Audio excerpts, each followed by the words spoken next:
We got married and we moved into our peaceful, beautiful home, so she thought. The only thing I really wanted from this lady was nothing other than that shining bulb she came into this world with.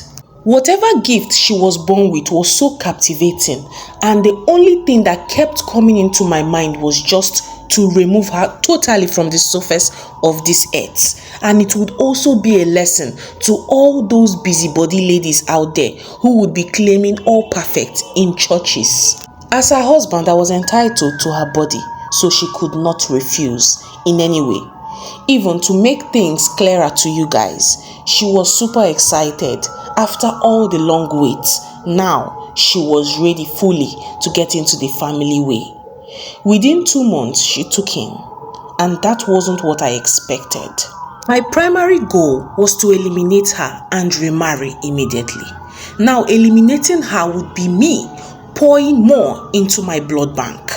Yes, we had the blood bank and we also had the destiny bank, but the destiny bank isn't even the actual name given to it. Each night or each time we make out as couple, I would take something from her, and in my own life there would be such increase, while in her own life she would start to dwindle. Now, to the outside world, because of course she would still be looking top-notch tush. If she was the type that would carry plastic or rubber on her hair in the name of wig, now she would be putting on original expensive hairs.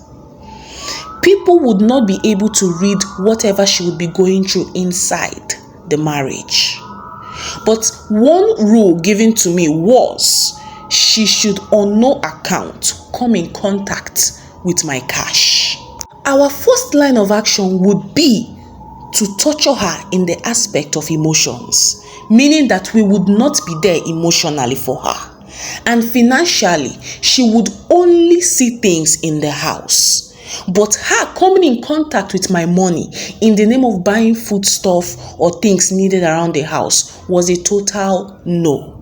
I would get them myself, while the rest I would order.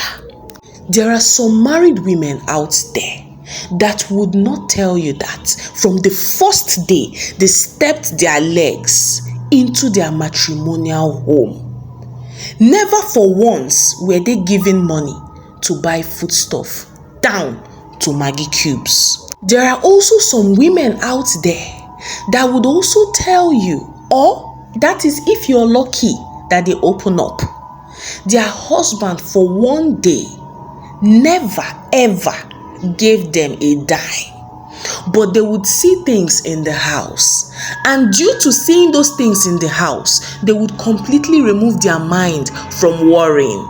Their excuse would be, as long as things are in the house for the children, who am I to complain? Now, if your mind is shifting to the fact that maybe the husband of the house would send the domestic staff, you lie. Now, this particular behavior is paired with the strict rule of no domestic staff allowed.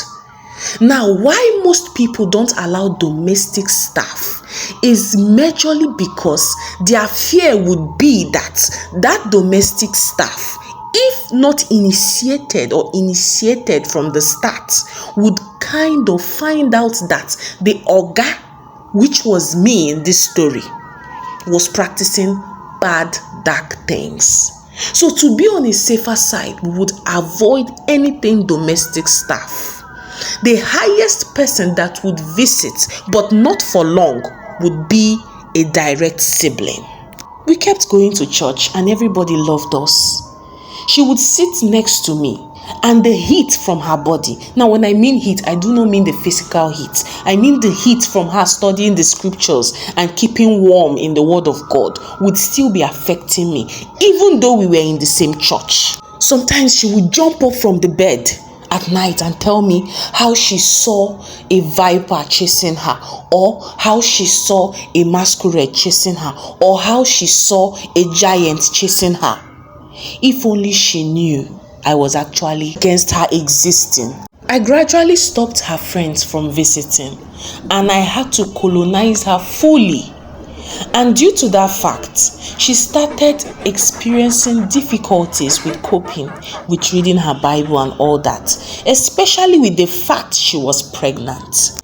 She would also pick up fights with me that before she met me, she visualized me as the ideal man, that she thought I would read my Bible, go for evangelism, and all those things expected of a core believer, only for her to end up with me and see a totally disco-like human being who had nothing close to the fear of God. Now I started getting too pissed with the fact that I could not get what I wanted. Now, I could not lay my hands on her life. After everything I would do to her nighttime, this woman would still wake up in the morning and behave as though nothing happened. I tabled her case to the great masters where I served. I also reminded them that they told me that when I would get access to her body, her main source of wealth being the vagina, I would be okay and all my problems would be solved and she would be easily terminated. But months gone by, she is still pregnant, the fetus is still okay. Why is she breathing? Now let me give you a picture of where I served would look like. It's not necessarily that dirty look the Nollywood would give, although Nollywood would actually try big time in depicting such realities.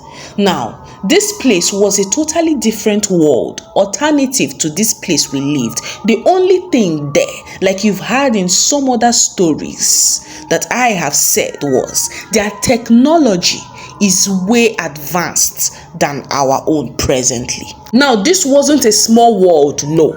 I would even say that from my experience, it would look quite exactly in population or even more compared to this planet Earth we can view with our own naked eyes.